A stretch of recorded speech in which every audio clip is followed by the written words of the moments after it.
Hello everyone. In today's lectures, I'm going to introduce the effective Hamiltonians of the exact half-filling Hubbard models by using the second-order perturbation theory that we have derived in the previous lectures.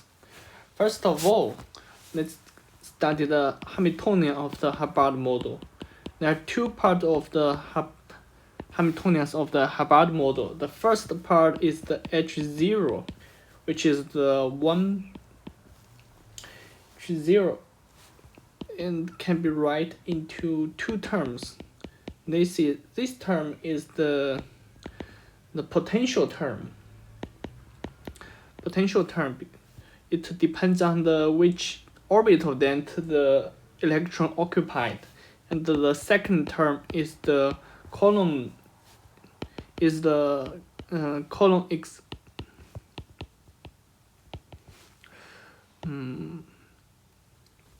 Column repulsion.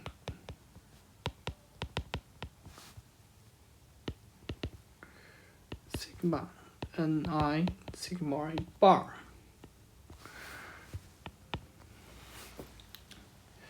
And this term only the double occupation term will have the due to the double occupation.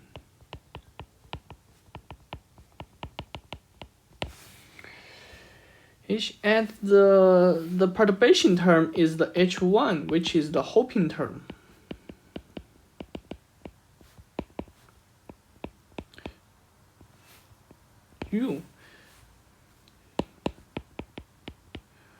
Hopping term, H can be write in I, not equals J.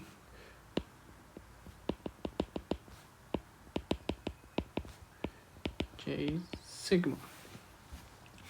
This means the electrons on the J side with spin sigma, and it will jump to the I side, sigma I.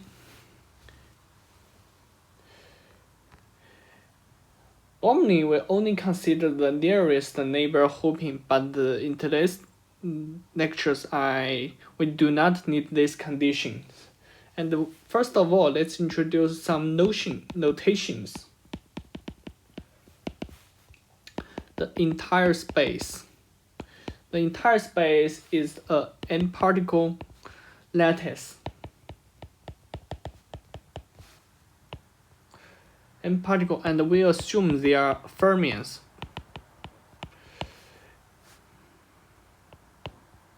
And the n-particle on the n-lattice sites lies on the n-lattice sites. And we denote the states by d and alpha. These are two quantum numbers. D represents the number of the double occupation.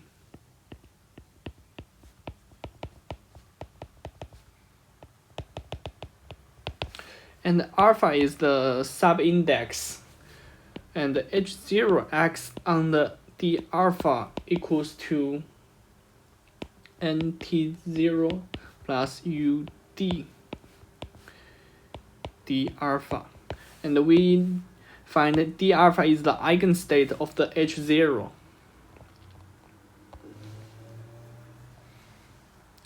And in the exact half-filling, condition of the exact half-filling means there's no double occupation. Every side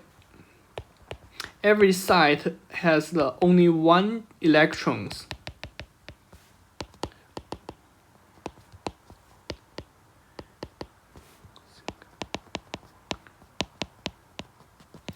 There, every side is single occupied.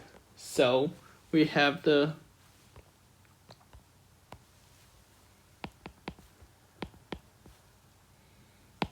H0, so D equals to 0. NT0. And we note E0 equals to NT0. So this is the zeroth order energy.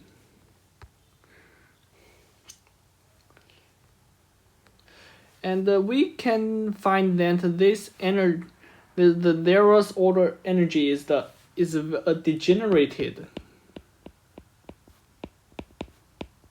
It is a 2n-fold degeneracy, because every side has two possibilities, spin up and spin down, and there are n sides. Now let's consider the first order perturbation.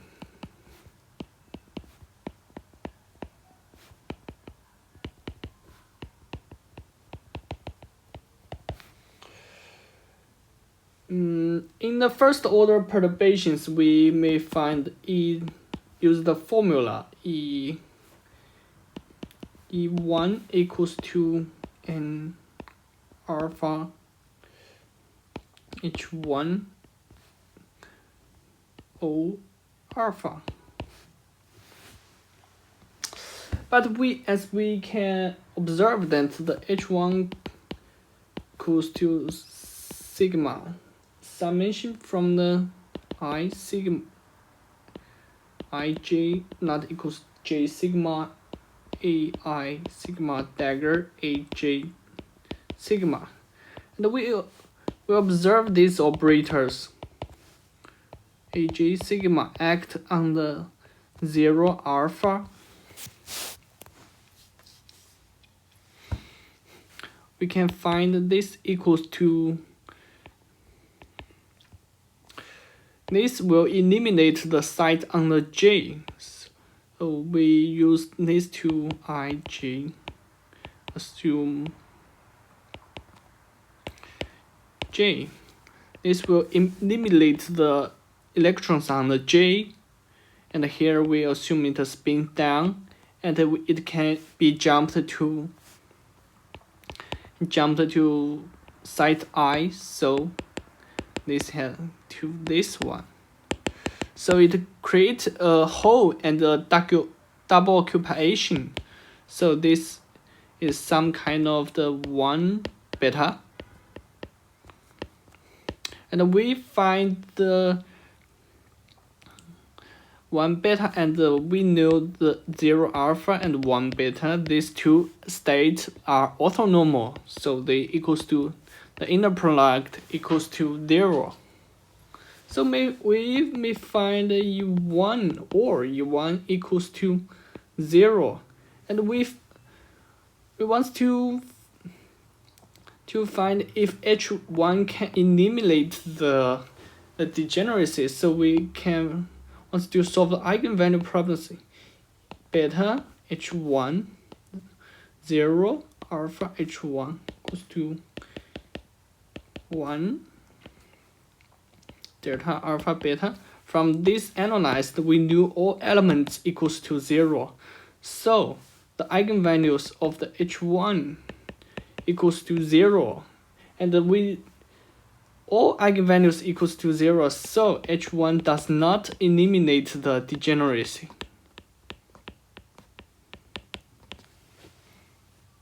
So there is a still 2n-fold degeneracy of the energy levels. So we need to consider the second order perturbation.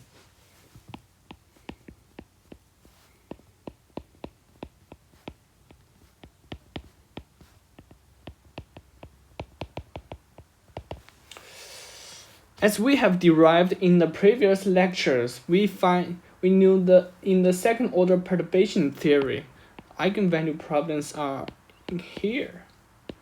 Effective Hamiltonian 0 equals to E into delta alpha prime, and the effective Hamiltonian can be written in this form.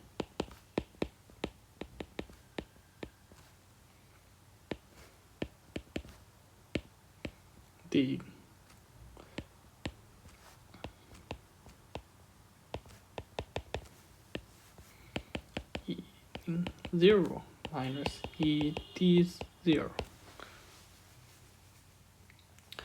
But if we restrict on the subspace of the half-filled band, we may find dr h1 0 gamma. This is gamma. Here alpha. If this does not vanish, only it can be inferred that d only equals to 1, because h1 can create a double occupation and a hole. So it means this d alpha must implies the d must equal to 1. So effective Hamiltonian be right, the d equals to 1.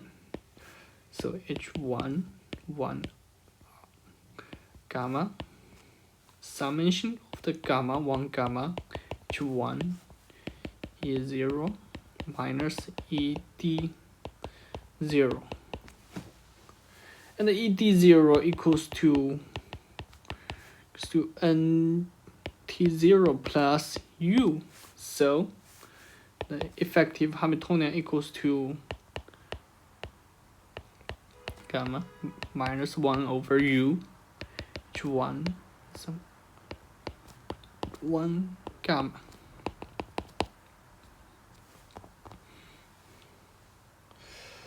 And we may also find that h1 dr h1, because this alpha prime, because we restrict on the exact half-filling restrictions of the exactly half-filling. So 0 alpha is 0 if d does not equals to 1. So we can add these 0 terms.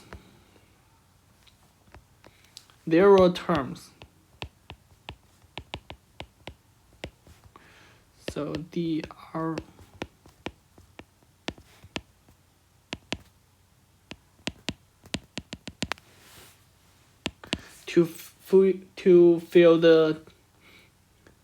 to meet the complete condition, because the identity operator equals to dr gamma d gamma.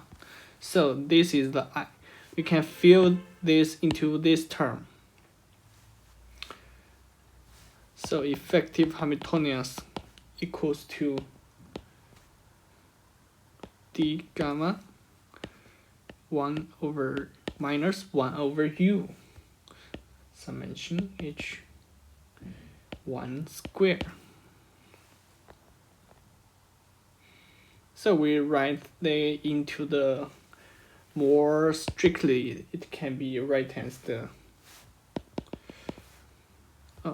here should dr h1. This is the identity operator, so it's minus 1 square u. And we also add 2 restrictions. This is the projection operators onto the subspace d equals to 0.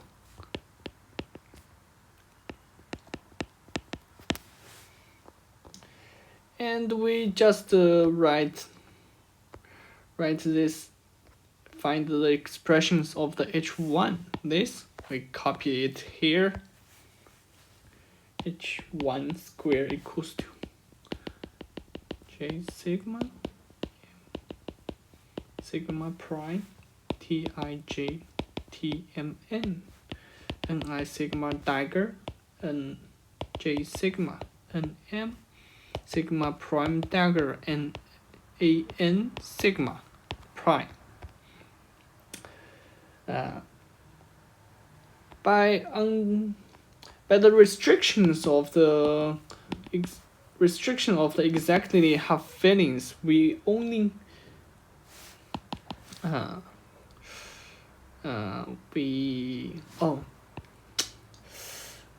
These operators create the state I sigma and the m sigma prime, and eliminate the state j sigma and n sigma prime. So, and if this is not equals to 0, does not equals to 0, it implies I must equals to jm equals to n, or I equals to n, and j equals to m. And this is impossible because the I does not equals to j. So this is the only possible situation. So h squared equals to sigma I j sigma prime tij squared ai sigma dagger j sigma aj sigma prime dagger ai sigma, and we define chi ij equals to sigma ai sigma dagger aj sigma. So h1 square equals to j chi ij dagger tij square chi ij. And we consider the Schwinger-Fermion representation.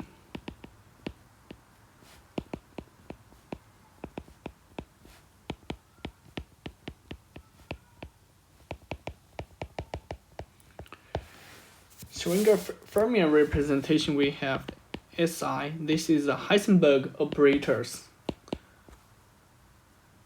This is the spin operator.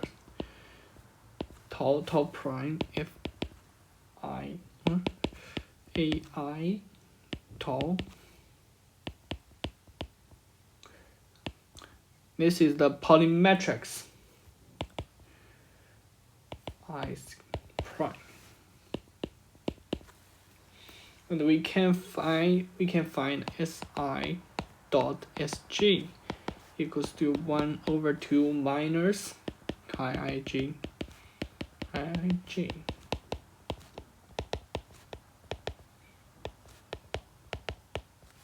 Oh, this is AI. So the effective Hamiltonians can be written in the terms of the Heisenberg interaction.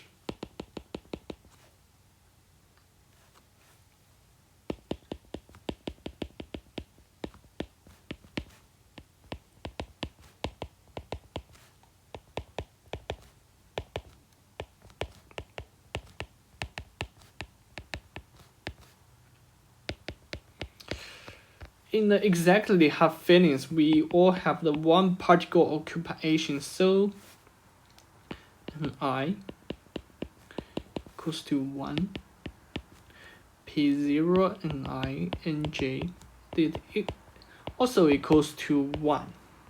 So effective Hamiltonian equals to